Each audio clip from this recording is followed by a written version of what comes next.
Greece's radical left Syriza party can win re-election with an outright majority, a senior member said on Tuesday, and govern without relying on other parties that backed its hard-fought bailout deal with international creditors. Panos Skourletis, energy minister in the Syriza-led government which resigned last week, also said the nation must avoid deadlock leading to a second round of elections, a scenario that politicians are already debating even though a first round has yet to be called.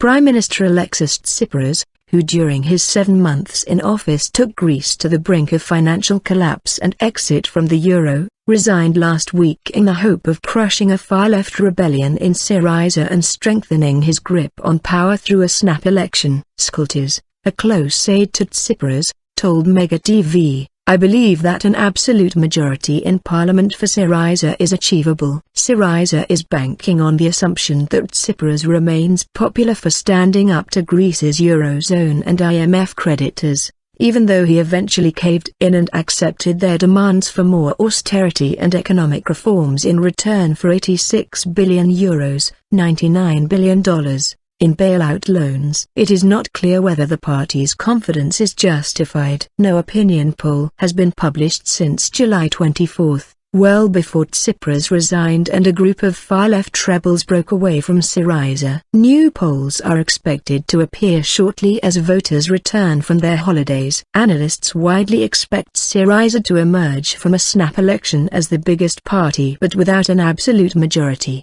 forcing Tsipras to find a coalition partner. If coalition talks failed, President Prokopis Pavlopoulos would have to call on the second and third biggest parties to form a government, failing which the country would return to elections. Skourletis opposed such a scenario. "We must avoid this. Some things have their limits. People know this and will vote in such a way so that we do not end up in a jam," he said.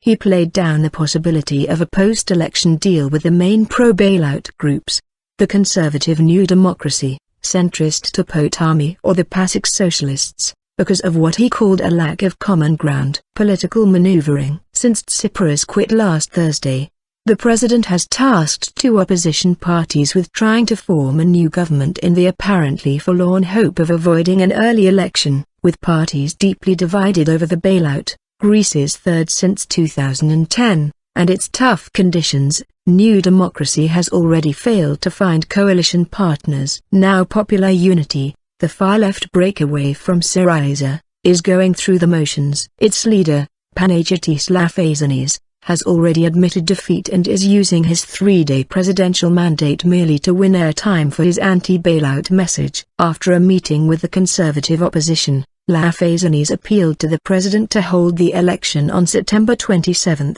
a week later than expected, in a bid to buy more time for the opposition to campaign and make a dent in Tsipras's popularity. Once his mandate expires on Thursday, Pavlopoulos is expected to make one final attempt to forge compromise among the parties. As this is also nearly certain to fail, he will then appoint a caretaker premier and call elections within 30 days, potentially delaying the electoral process further. Conservative opposition leader Vangelis Mayomarakis urged the president not to skip a political leaders' meeting after Lafazanis hands back his mandate, saying it was imperative for all party leaders to meet to decide on a caretaker government. If some do not show up, at least the issue of the caretaker government can be discussed, because, in my view, the government with which we will go to elections is something very serious, he told reporters. Greeks are starting to worry the election might fail to end the paralysis just as the country is supposed to be implementing the bailout measures. If Tsipras wants to jettison the hard left,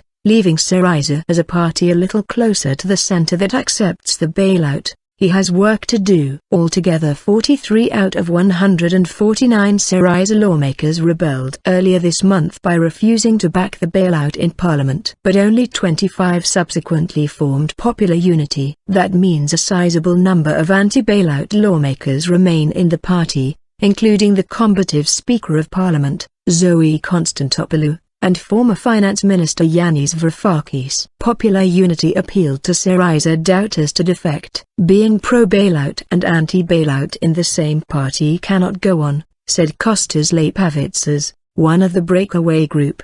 The third bailout is from the same womb as the previous ones. It will bring austerity and recession with a rise in unemployment. Lepavitsas, an economist who argues Greece would be better off leaving the euro, told Mega TV.